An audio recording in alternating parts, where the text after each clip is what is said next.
कल की तारीख में हुए विरोध प्रदर्शन के बाद एक बात तो तय मानी है और वो ये कि अब राहुल गांधी की ताकत सड़क पर भी दिखाई देने लगी है। हालांकि राहुल गांधी की ताकत तो भारत जोड़ो यात्रा के दौरान भी दिखाई दी थी और भारत जोड़ो न्याय यात्रा के दौरान भी, और इन दो यात्राओं से पहले भी जब कभी भी राहुल गांधी सड़कों पर उतरते थे एनर्जी के साथ, तो एक एनर्जेटिक नेता हमें दिखाई देता था। लेकिन मीडिया के वो तमाम कैमरे तब जो कुछ भी दिखाते थे उनमें एक खास पुट भी डाल दिया जाता था, शायद वही पुट जो कुल मिलाकर भारतीय जनता पार्टी का आईटी सेल प्रचारित और प्रसारित किया करता था।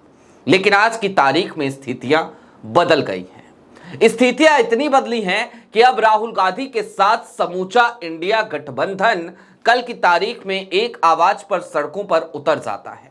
लेकिन इन सब के बीच और क्या क्या होता है, तो होता यह है जनाब कि ज्ञानेश कुमार अपने दफ्तर के अंदर छिपे बैठे रहते हैं। उन्हें बचाने के लिए अमित शाह साहब की पुलिस सामने आकर खड़ी हो जाती है। तमाम नेताओं को डिटेन कर लिया जाता है और इन सब के बीच सबसे बड़ी बात यह भी कि ये जो तमाम नेता डिटेन किए जाते हैं ये कौन थे? ये जनप्रतिनिधि थे।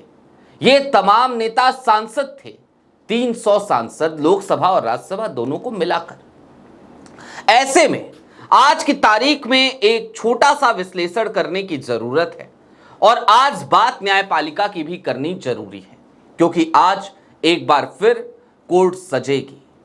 जस्टिस सूर्यकांत और जस्टिस जय माल्या बागची की बेंच में बिहार एसआईआर को लेकर सुनवाई होगी।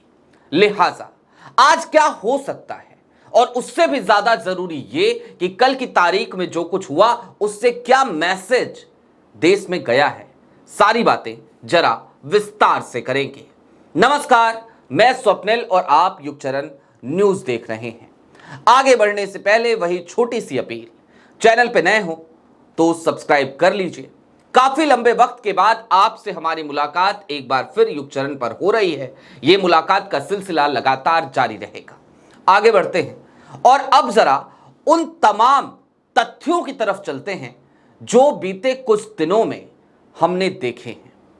याद कीजिए, राहुल गांधी ने 7 अगस्त की तारीख को एक प्रेस कॉन्फ्रेंस करी। राहुल गांधी बहुत दिनों से यह बात कह रहे थे कि जिस दिन भी मैंने चुनाव आयोग के खिलाफ सबूत रख दिए जो हमारी एनालिटिकल टीम ने खोज निकाले हैं, तो यह समझिए कि एक एटम बम फूट जाएगा।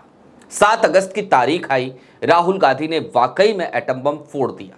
7 फीट ऊंचे कागज के टीले से, ठीक वैसे ही वो कहावत है ना, भूसे के ढेर में सुई खोजना, उसी तरीके से राहुल गांधी ने सबूत खोज निकाले। और वो तमाम सबूत ऐसे सबूत थे जो चीख चीख कर ये बता रहे थे कि जनाब देखिए, वो चोरी तो हो रही है, धांधली तो हो रही है। अगर इस सब को देखते हुए भी कोई ये कहने को तैयार है कि सब चंगा सी, तो वो तो नहीं चलेगा। राहुल गांधी ने सबूत खोजे, डुप्लीकेट वोटर्स खोजे, फर्जी पते खोजे, और राहुल गांधी ने 7 अगस्त को जब ये प्रेस कॉन्फ्रेंस करी उससे पहले बिहार एसआईआर के ड्राफ्ट रोल में भी ये तमाम खामियां खोजकर निकाली जा चुकी थी। वो फर्जी पते की चीजें हों या फिर कि डुप्लीकेट वोटर्स की। जरा सोचिए, बिहार में तो जो डिप्टी सीएम है विजय सिन्हा, उनके ही 2-2 वोट मिल गए हैं। चुनाव आयोग ने उनको ही नोटिस जारी कर रखा है। यानी कि कुल मिलाकर बिहार में जो एसआईआर हुआ उस एसआईआर पर प्रश्न चिन्ह तो खड़े होते ही हैं। अब इन सब के बीच और क्या क्या हुआ?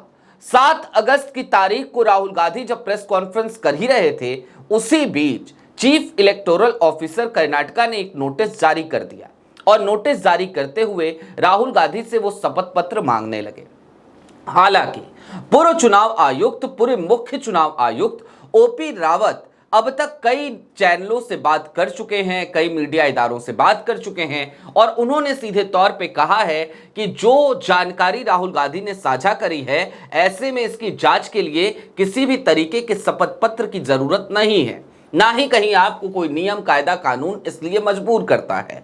आप सीधे तौर पर इसकी जांच कर सकते हैं। ये एक ऐसा आदमी बोल रहा है जो कोई राजनेता नहीं है। ये एक ऐसा आदमी बोल रहा है जो यूपीए की सरकार में यानी कि कांग्रेस की सरकार में मुख्य चुनाव आयुक्त नहीं था। ये एक ऐसा व्यक्ति बोल रहा है जो तब मुख्य चुनाव आयुक्त था जब प्रधानमंत्री नरेंद्र मोदी को बतौर प्रधानमंत्री तकरीबन 7 साल हो चुके थे।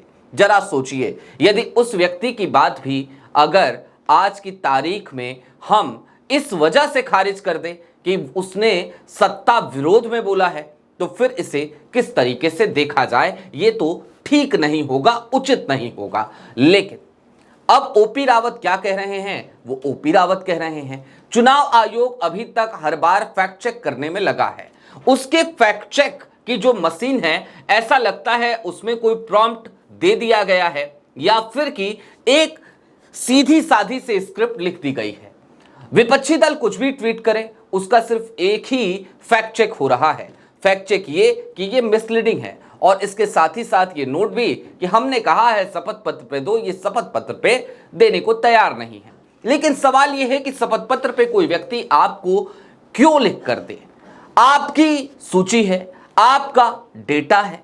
भाई अगर आपको लगता है कि जो राहुल गांधी कह रहे हैं या जो अपोजिशन कह रहा है, जिन सबूतों को वो सामने रख रहे हैं वो सबूत सही नहीं है, वो गलत है, वो देश को गुमराह कर रहे हैं, तो आप अदालत में इस मुद्दे को उठाइए।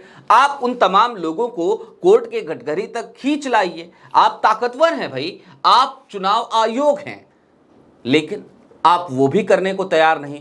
आप सिर्फ और सिर्फ अपोजिशन के नेताओं से शपथ पत्र मांगेंगे। पूर्वांचल का रहने वाला हूं मैं। पूर्वांचल में हमारे यहां इस तरीके के तमाम अभ्यास को, इस तरीके के फैक्ट चेक को या इस तरीके से बार बार शपथ पत्र मांगने को पता है क्या कहा जाता है? गलदुदई, थिथरई, बेहयाई, बेशर्मी, और शास्त्रों की भाषा में इसे सर्वनिरपेक्षता भी कहा जा सकता है। अब दोस्तों यहां तक तो चीजें हो गई, लेकिन कल की तारीख में क्या हुआ? कल की तारीख में राहुल गांधी पहले से प्रस्तावित उनका मार्च था। इंडिया गठबंधन के तमाम साथी वहां आए, आम आदमी पार्टी भी आई, वही आम आदमी पार्टी जो लगातार कांग्रेस के खिलाफ बयान दे रही है। कल की तारीख में वो भी उस प्रोटेस्ट का हिस्सा बनी। सिर्फ उस प्रोटेस्ट का नहीं, कल जब मल्लिकार्जुन खड़गे के घर पर एक डिनर का आयोजन किया गया, माफ कीजिएगा घर पर नहीं, उन्होंने एक डिनर दिया था, तो उस डिनर कार्यक्रम में भी कल आम आदमी पार्टी के तमाम नेता शामिल हुए। यानी कि समूचा विपक्ष वोट चोरी के मामले में एक साथ आ चुका है। और कल की तारीख में जब सड़क पर यह प्रोटेस्ट चल रहा था, तो ये तमाम जनप्रतिनिधि पहले से प्रस्तावित कार्यक्रम के अनुसार संसद से चुनाव आयोग तक जाने वाले थे, और वहां पर उनको पहले ही रोक लिया गया, बैरिकेडिंग लगा दी गई। अखिलेश यादव बैरिकेडिंग फांदते हुए नजर आए, राहुल गांधी, प्रियंका गांधी को डिटेन कर लिया गया, मिताली बाग और महुआ मोइत्रा बेहोश होती नजर आई। कुल मिलाकर ऐसा लगा जैसे कल की तारीख में इन तमाम नेताओं से प्रदर्शन का अधिकार भी छीन लिया गया है। ये वही लोकतंत्र है, हमें याद रखना चाहिए, जिसको लेकर प्रधानमंत्री नरेंद्र मोदी यदा कदा इस बात की दलील देते रहते हैं कि वो दुनिया के सबसे बड़े लोकतंत्र से आते हैं। ये भी कहते हैं कि भारत मदर ऑफ डेमोक्रेसी है। लेकिन भारत यदि मदर ऑफ डेमोक्रेसी है तो फिर सवाल ये उठता है कि कल की तारीख में हमने ये तमाम तस्वीरें क्यों देखी, ये तमाम तस्वीरें हमें क्यों देखनी पड़ी, और अगर हमें ये तमाम तस्वीरें देखनी पड़ी तो इसके लिए जिम्मेदार कौन है, इसका गुनहगार कौन है, इसका कसूरवार कौन है। बहरहाल एक बात तो तय मानिए, अब जिस तरीके से आर पार की लड़ाई राहुल गांधी ने छेड़ दी है चुनाव आयोग के साथ, ये लड़ाई यूं ही थमने वाली नहीं है। ये लड़ाई लंबी चलेगी। कितनी लंबी चलेगी इसका तो अंदाजा नहीं है, लेकिन हां इतना जरूर मानिए कि चुनाव आयोग अपनी धर्मनिरपेक्षता पे लगा रहेगा और राहुल गांधी अड़े रहेंगे, तो फिर ये लड़ाई इतनी आसानी से खत्म होने वाली है नहीं। बहरहाल अभी के लिए दीजिए इजाजत। ऐसे ही तमाम अपडेट्स, तमाम डेवलपमेंट्स के लिए जुड़े रहिए युगचरण के साथ। शुक्रिया।